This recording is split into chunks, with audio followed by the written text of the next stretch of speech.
If you want to walk around every day looking jacked, and I'm not talking like a little bit of muscle, I'm saying you're huge, the first thing that you have to focus on is not your bench press, it's not how big your chest is or what your abs look like. It is your shoulder to waist ratio. So, how broad your shoulders are coming to a tight waist. I can prove this in two different ways.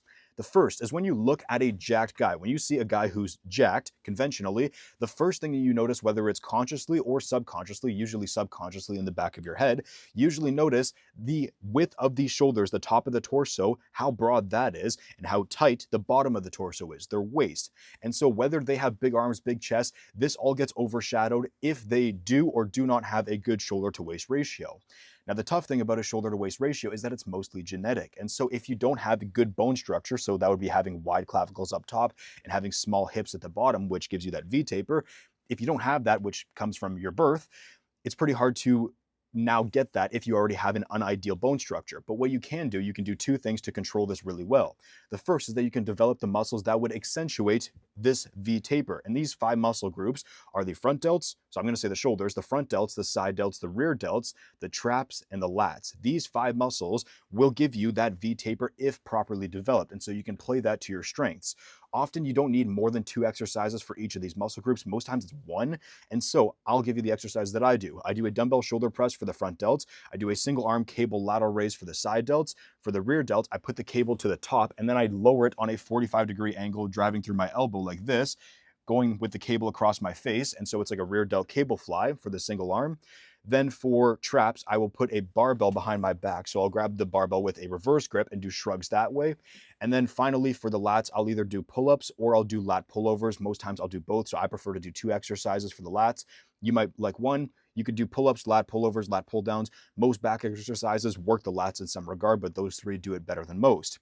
And so you can work the muscles directly. I said there's 2 things that you can control. The second thing is to keep your waist size under control, because when you are gaining size on your waist, when your waist is progressively getting bigger, if you're trying to build muscle through a bulk, your waist isn't going to get smaller on a bulk. And so you have to make sure that your waist stays the same size or you minimize the amount of size that you gain. And you can do this by measuring your waist. Hold on, give me a sec. Yeah, once a week, you can measure your waist by getting a tape measure and just wrapping it in between your belly button and your hip bones, and then just keeping track of that number and doing it once a week.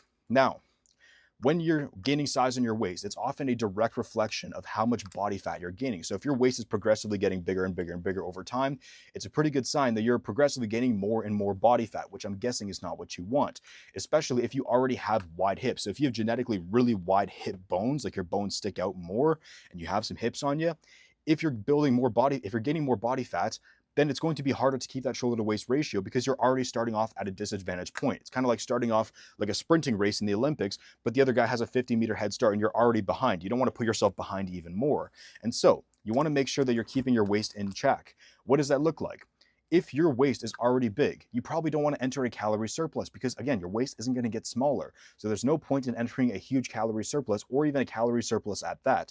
Recent science, at least I think it's recent, shows that you can build near maximum amounts of muscle while still at your maintenance calories. So often you can be at your maintenance calories or even a slight deficit and still maximize muscle growth and then lose size on your hips slowly, or at least keep them the same size. You don't want them to get bigger.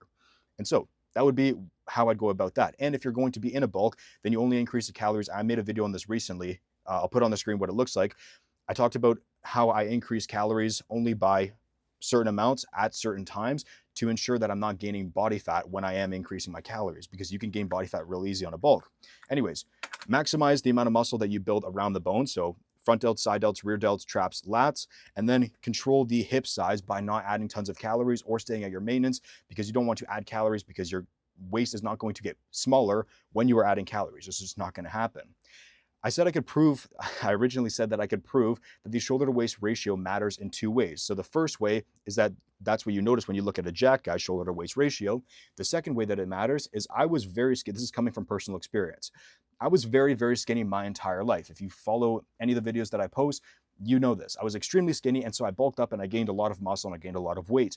But what happened was my arms were still very underdeveloped compared to the rest of my physique. Now they're not so much, but before I built my chest, I built my shoulders, I built my traps, I built my back, my legs were coming along, my arms were still complete noodles. And so even with my arms being complete noodles, which I thought were like the most important muscle ever for looking big, A bunch of people were telling me, because they knew I was skinny before, they said, wow, you're looking like a lot bigger. Wow, you're starting to look really jacked. I can tell you've been going to the gym.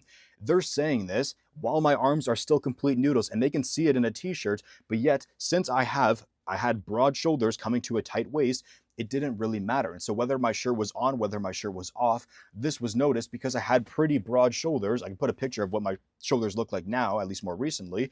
I had pretty broad coming up top. And so it was apparent to these people.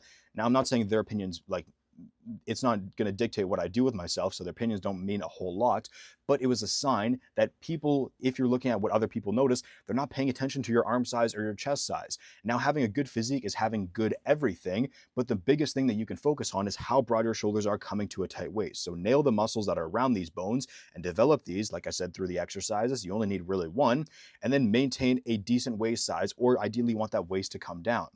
So yeah, that's what I would do.